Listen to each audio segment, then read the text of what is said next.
Hi friends, आप सभी का आपके अपने यूट्यूब चैनल यूपीएससी इन्फो 24 में स्वागत है। तो दोस्तों, हम उम्मीद करते हैं कि आप सभी लोग स्वस्थ होंगे और खुश होंगे। फ्रेंड्स, ये जो वीडियो है ये पीजीटी हिस्ट्री का भाग 12 है। तो अगर आप टीजीटी, पीजीटी, एलटी ग्रेड और जीआईसी की तैयारी कर रहे हैं तो ये वीडियो आपके लिए है। स्टार्ट करते हैं आज का पहला नंबर क्वेश्चन, जो 11 नंबर से शुरू हो रहा है। क्वेश्चन है फ्रेंड्स, नील दर्पण संबंधित था। नील दर्पण संबंधित था किससे? ऑप्शन एक है कपास की खेती करने वालों से, बी है किसान की खेती करने वालों से, सी है नील की खेती करने वालों से और डी है चाय की खेती करने वालों से।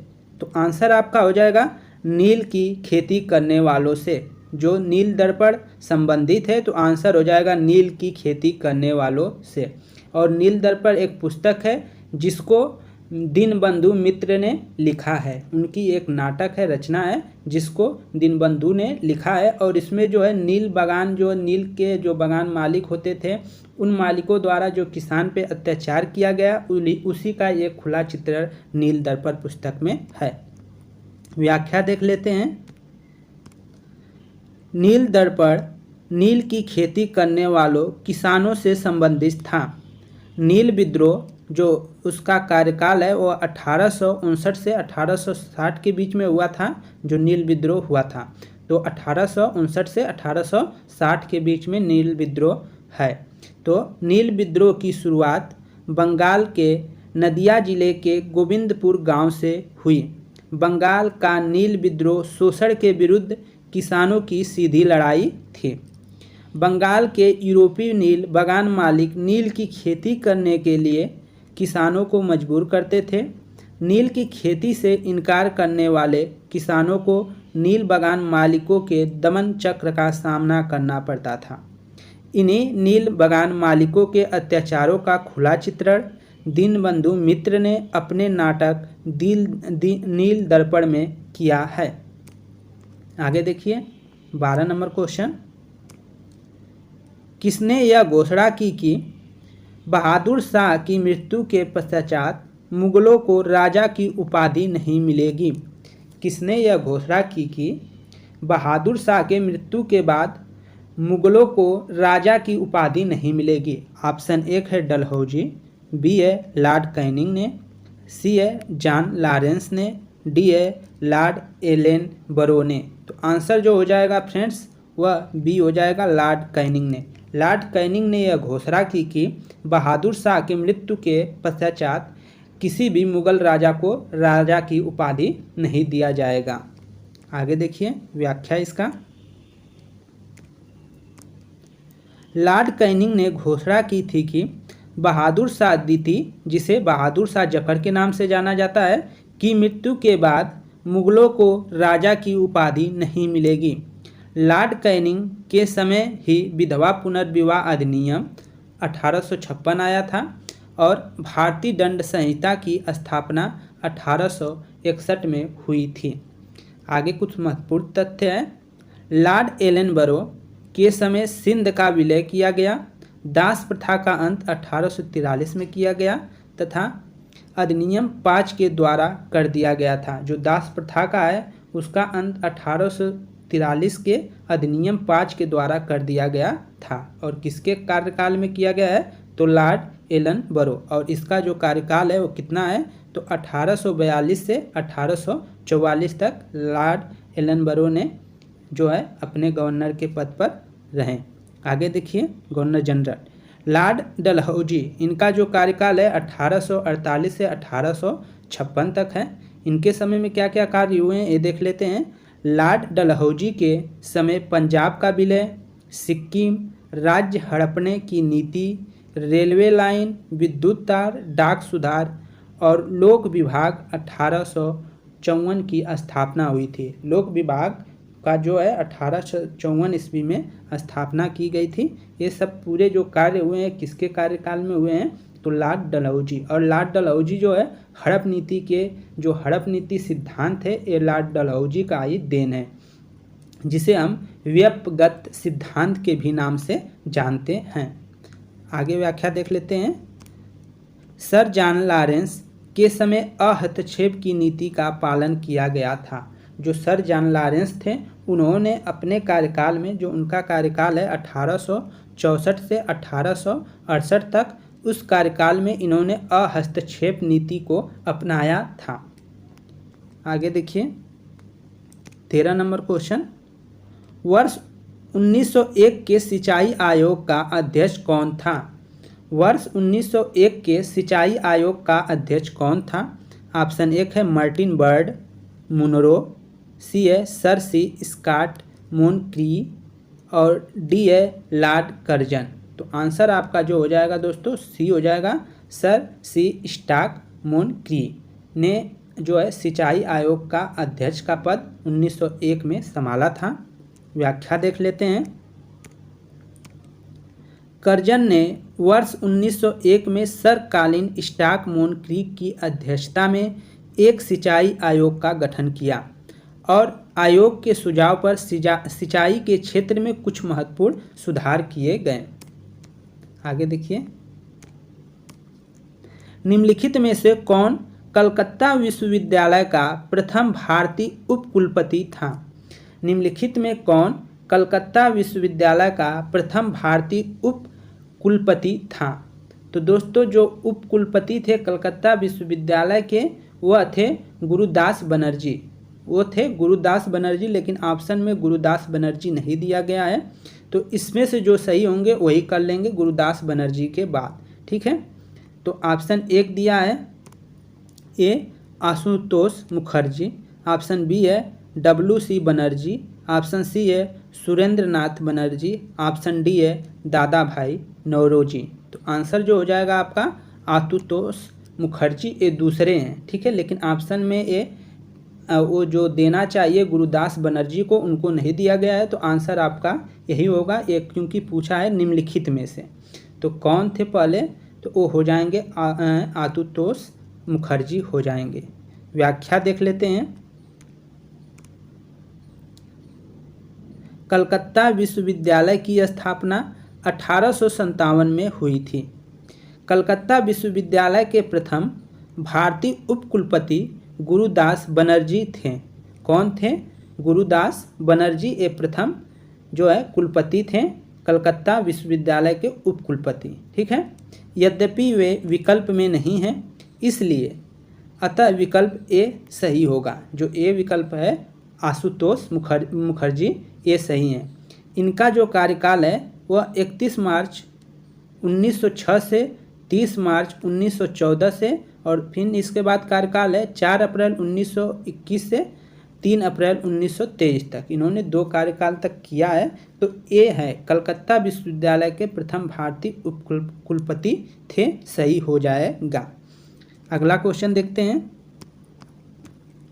15 नंबर क्वेश्चन है, भारतीय विश्वविद्यालय ने शिक्षण कार्य कब प्रारंभ किया? भारतीय विश्वविद्यालयों ने शिक्षण कार्य कब प्रारंभ किया? ऑप्शन ए है 1857 में, ऑप्शन बी है 1882 में, ऑप्शन सी है 1897 में, ऑप्शन डी है 1904 में। तो आंसर जो हो जाएगा 4 सही हो जाएगा, डी 1904 में। आंसर क्या हो जाएगा? 1904 में भारतीय विश्वविद्यालयों ने शिक्षण कार्य प्रारंभ किया 1904 में। व्याख्या देख लेते हैं। भारतीय विश्वविद्यालयों ने भारतीय विश्वविद्यालय अधिनियम 1904 के माध्यम से वर्ष 1904 से शिक्षण कार्य प्रारंभ किया। अन्य महत्वपूर्ण देख लेते हैं। 1902 में लॉर्ड कर्जन ने सर थॉमस रेले की अध्यक्षता में एक विश्वविद्यालय आयोग की स्थापना की। इस आयोग में सैयद हुसैन बिलग्रामी एवं जस्टिन गुरुदास बनर्जी भारतीय सदस्य के रूप में शामिल हुए। इस आयोग का उद्देश्य विश्वविद्यालयों की स्थिति की समीक्षा करना था। आगे देखिए 16 नंबर क्वेश्चन, कावासजी नानाबाई द्वारा 1853 में प्रथम कपड़ा मिल की स्थापना की गई थी। प्रथम कपड़ा मिल की स्थापना नानाबाई द्वारा 1853 में कहाँ की गई थी ये बताना है। ऑप्शन 1 है बम्बई, ऑप्शन 2 है सूरत, ऑप्शन सी है पुणे, ऑप्शन डी है रिसा में। तो आंसर जो हो जाएगा बम्बई हो जाएगा, मुंबई में किया गया था, तो आंसर ए सही हो जाएगा। व्याख्या देख लेते हैं। कावासजी नाना भाई द्वारा प्रथम सफल कपड़ा मिल द बॉम्बे स्पिनिंग मिल की स्थापना बम्बई में की गई थी। मुंबई, अहमदाबाद, कानपुर, कोयम्बटूर आदि सूती वस्त्रों उद्योग के केंद्र थे। उस समय प्रमुख केंद्रों में मुंबई था, अहमदाबाद, कानपुर, कोयम्बटूर आदि सूती वस्त्र के लिए महत्वपूर्ण केंद्र थे। भारत में पहली सूती वस्त्र कारखाना फोर्ट क्लस्टर कोलकाता में 1818 में शुरू किया गया था, परंतु यह प्रयास सफल नहीं हो सका। आगे देखिए 17 नंबर क्वेश्चन। प्रथम अखिल भारतीय महिला सम्मेलन किस वर्ष हुआ था? प्रथम अखिल भारतीय महिला सम्मेलन किस वर्ष हुआ था? ऑप्शन ए है 1927 में, ऑप्शन बी है 1928 में, ऑप्शन सी है 1929 में, ऑप्शन डी है 1933 में। तो आंसर जो हो जाएगा ये सही हो जाएगा फ्रेंड्स, 1927 में। प्रथम अखिल भारतीय महिला सम्मेलन 1927 में हुआ था। व्याख्या देखते हैं। प्रथम अखिल भारतीय महिला सम्मेलन की बैठक वर्ष 1927 में पुणे में महारानी चिमना साहब गायकवाड़ की अध्यक्षता में संपन्न हुआ। मार्गरेट बहने सम्मेलन में सचिव नियुक्त हुई। महिला शिक्षा को प्राथमिकता इस सम्मेलन का मुख्य उद्देश्य था। महिला शिक्षा को प्राथमिकता देना इस जो सम्मेलन था उसका मुख्य उद्देश्य था। जो महिला प्रथम जो है अखिल भारतीय महिला सम्मेलन 1927 में किया गया, यह हुआ था पुणे में। ठीक है, इसमें महिलाओं को प्राथमिकता ही देना, महिलाओं की शिक्षा को प्राथमिकता देना इसका मुख्य उद्देश्य था। आगे देखिए 18 नंबर क्वेश्चन। निम्नलिखित में से किसने 1884 में डेक्कन एजुकेशन सोसाइटी की स्थापना की? निम्नलिखित में किसने 1884 में डेक्कन एजुकेशन सोसाइटी की स्थापना की? ऑप्शन ए है ज्योतिबा फुले, ऑप्शन बी है स्वामी विवेकानंद, ऑप्शन सी है बाल गंगाधर तिलक, ऑप्शन डी है दयानंद सरस्वती। तो आंसर जो हो जाएगा फ्रेंड्स वह आपका सी सही हो जाएगा, बाल गंगाधर तिलक। फ्रेंड्स आप लोगों से एक रिक्वेस्ट है कि जब भी ये प्रैक्टिस सेट कराया जाता है आपको, तो आप पेन और कापी लेकर बैठिए और क्वेश्चन लिख लीजिए। 10 से 15 तक क्वेश्चन रहता है, तो आप कम से कम 15-20 क्वेश्चन तक लिख लीजिए और इसके बाद जो सही हो रहा है आप अपने से हमारे बताने से पहले ही आप उसको सही या गलत कर दीजिए। इससे आपका जो टेस्ट है मालूम चलेगा कि आपकी इस समय स्थिति क्या है, जिससे आप अपने तैयारी को और अच्छा कर सकते हैं। अगर आप इस तरह अंदाज़ा लगाते रहेंगे तो गलत हो जाएगा, मतलब कि आप अच्छा नहीं कर पाएंगे। तो इसलिए कापी पेन जरूर लेकर बैठिए और 15 क्वेश्चन लगभग में 15 रहता है, तो 10 तक आप लिख लीजिए और आप करने का प्रयास करिए कि 10-15 क्वेश्चन में आप कितने क्वेश्चन सही कर पा रहे हैं। क्या आप 15 कराया जा रहा है तो उसमें 13-14 कर ले रहे हैं, या 10 कराया जा रहा है तो उसमें 8-9 कर ले रहे हैं, तब तो आपकी तैयारी सही है, नहीं तो और तैयारी करने की ज़रूरत है। आगे देखिए डेक्कन एजुकेशन सोसाइटी की स्थापना 1880 में मूलतः न्यू इंग्लिश स्कूल के प्रारंभ के साथ पुणे में की गई थी। 1884 ईस्वी में डेक्कन एजुकेशन सोसाइटी औपचारिक रूप से गठित की गई। इस संस्था के संस्थापकों में बीके चिपलुंकर, वीजी तिलक एवं एम.बी. नाम जोशी प्रमुख थे। तो कौन कौन प्रमुख थे? वीके चिपलुंकर, वीजी तिलक और एम.बी. नाम जोशी प्रमुख थे। जस्टिस रानाडे इस सोसाइटी के संस्थापक नहीं बल्कि इसके 5 संरक्षकों में से एक थे, जो संरक्षक थे उनमें से एक थे। आगे देखिए 19 नंबर क्वेश्चन। वित्तीय प्रशासन के विकेंद्रीय का प्रयास सर्वप्रथम किसने किया था? वित्तीय प्रशासन के विकेंद्रीय का प्रयास सर्वप्रथम किसने किया था? ऑप्शन ए है रिपन, बी है मेयो, सी है कर्जन और डी है लीटन। तो आंसर जो हो जाएगा आपका बी सही हो जाएगा, मेयो ने। किसने किया था? मेयो ने किया था। व्याख्या देख लेते हैं। वित्तीय प्रशासन के विकेंद्रीय का प्रयास सर्वप्रथम लॉर्ड मेयो ने किया था और लॉर्ड मेयो का जो कार्यकाल है वह है 1869 से लेकर 1872 तक, और इन्हीं के कार्यकाल में पहली बार जनगणना 1872 में कराया गया था, लेकिन वो सिस्टमेटिक ढंग से नहीं था, मतलब 10 वर्ष ही नहीं था। लेकिन उसी के बाद 1881 में कराया गया तो 10 वर्ष करने का प्रोसेस प्रारंभ हो गया। आगे व्याख्या देख लेते हैं। लॉर्ड मेयो का काल आर्थिक विकेंद्रीय का काल माना जाता है। 1872 में प्रथम जनगणना की शुरुआत हुई। राजकुमारों के अध्ययन के लिए 1872 में अजमेर में मेयो कॉलेज की स्थापना हुई। तो मेयो कॉलेज की स्थापना कब हुई थी? 1872 में हुई थी। कहाँ हुई थी? अजमेर में। और किस लिए किया गया था? तो जो राजकुमार थे, बड़े घराने के जो लोग थे, उनके मतलब उनको क्या है, पढ़ाने के लिए किया गया था। इसी के समय में अंतर्जातीय विवाह से संबंधित ब्राह्मण मैरिज एक्ट 1872 पास हुआ। तो ब्राह्मण मैरिज एक्ट कब पास हुआ था? जो एक अंतर्जातीय विवाह से संबंधित था, तो वो 1872 में पारित हुआ था। आगे देखिए 20 नंबर क्वेश्चन।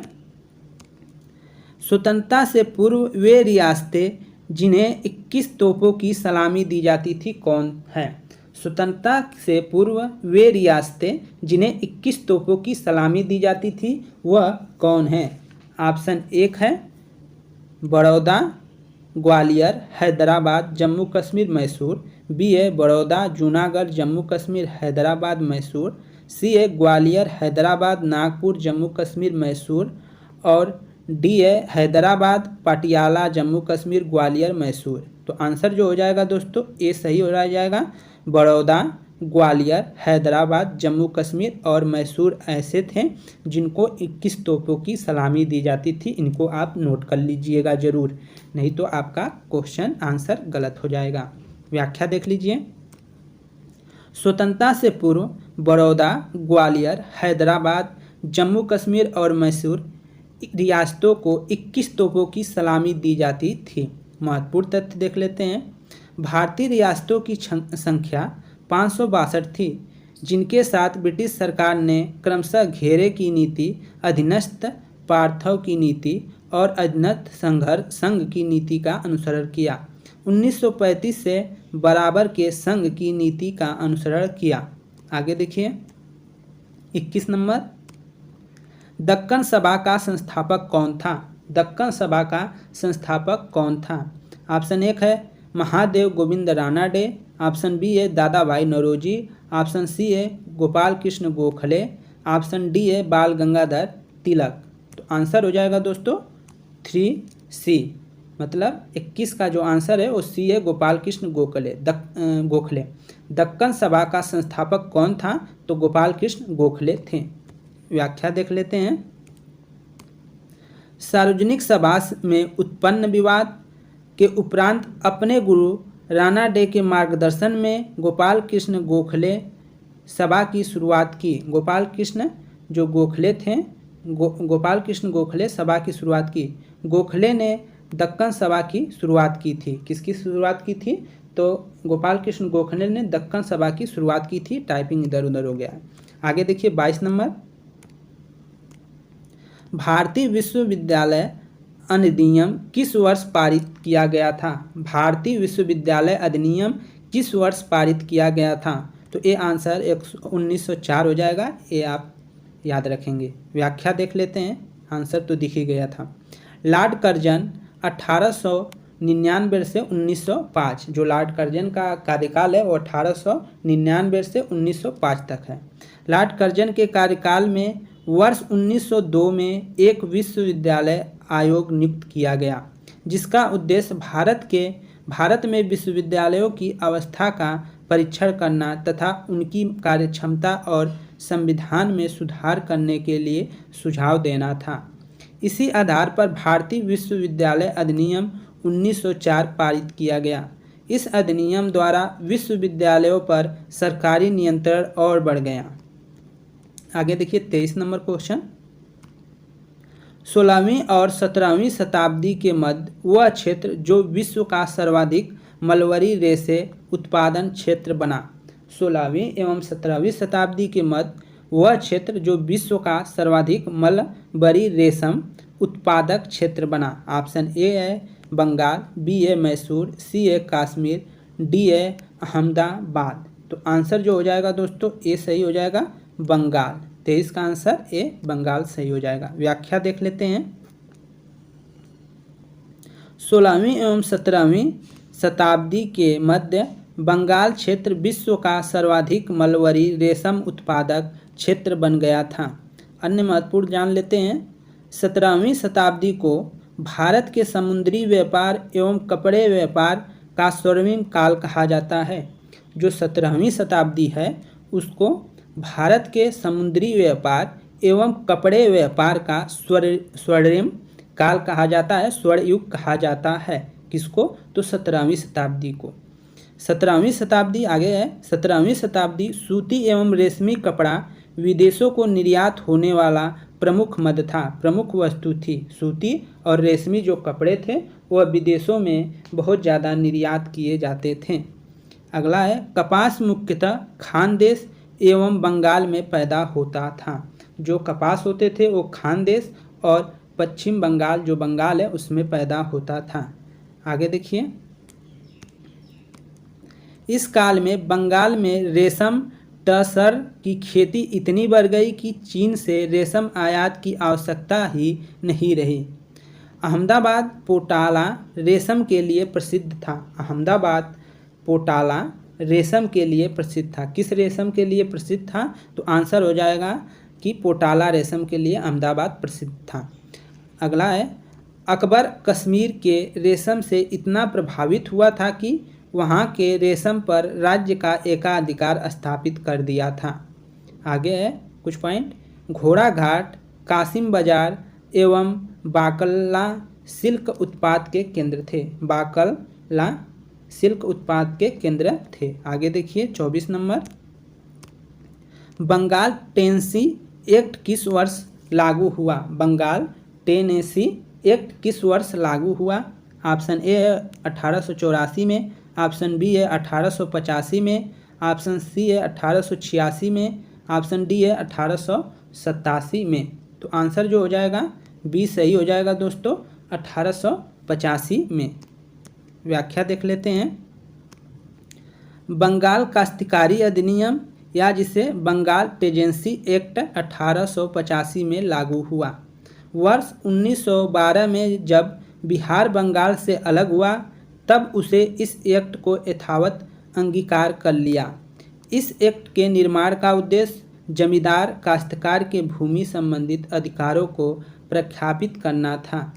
आगे देखिए 25 नंबर क्वेश्चन। 1927 में नियुक्त हरकोट बटलर समिति ने अनुशंसा की थी। 1927 में नियुक्त हरकोट बटलर समिति ने अनुशंसा की थी। क्या की थी? किसकी अनुशंसा की थी? यह रियासतों को पूर्ण स्वायत्तता प्रदान कर दी जाए। ऑप्शन बी है लोक सेवाओं में भारतीयों का उच्च पदों पर एवं अधिक व्यापक नियोजन किया जाए। सी है ब्रिटिश सर्वोच्चता के माध्यम से रियासतों का संरक्षण। डी है अकाल की स्थिति में पीड़ितों को राजकीय सहायता। तो आंसर आपका जो हो जाएगा सी सही हो जाएगा, ब्रिटिश सर्वोच्चता के माध्यम से रियासतों को संरक्षण, ये आंसर हो जाएगा। व्याख्या देखते हैं। 1927 में गठित हरकोट बटलर समिति ने ब्रिटिश सर्वोच्चता के माध्यम से रियासतों के संरक्षण की अनुशंसा की। बटलर समिति ने निम्न सिफारिशें दी और सिफारिशें कौन थी? पहला में जैसे है सर्वश्रेष्ठता सर्वश्रेष्ठ ही रहने चाहिए। सर्वश्रेष्ठता सर्वश्रेष्ठ ही रहना चाहिए। इसे परिवर्तित परिस्थितियों के अनुसार अपना उत्तरदायित्व निभाना चाहिए। अस्पष्ट मामलों में रीति रिवाज महत्वपूर्ण होते हैं।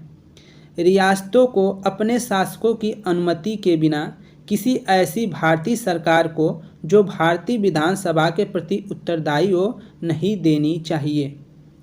अगला है वायसराय रियासतों के साथ व्यवहार करने के लिए ताज का प्रतिनिधित्व होना चाहिए। वायसराय रियासतों के साथ व्यवहार करने के लिए ताज का प्रतिनिधित्व होना चाहिए, प्रतिनिधि होना चाहिए। तो फ्रेंड्स, ये 25 क्वेश्चन जो 15 क्वेश्चन थे 25 नंबर तक, ये यहीं पे समाप्त होता है। हम उम्मीद करते हैं कि दोस्त ये वीडियो आपको पसंद आई है। प्लीज़ अगर वीडियो थोड़ा भी कंटेंट अच्छा लग रहा है 1% की कुछ भी अच्छा कर रहे हैं तो प्लीज़ लाइक कर दें, और चैनल पे दोस्त आप नए हैं तो प्लीज़ चैनल को आप सब्सक्राइब कर लें। इतना तो आप कर ही सकते हैं हमारे लिए। तो दोस्त नमस्कार।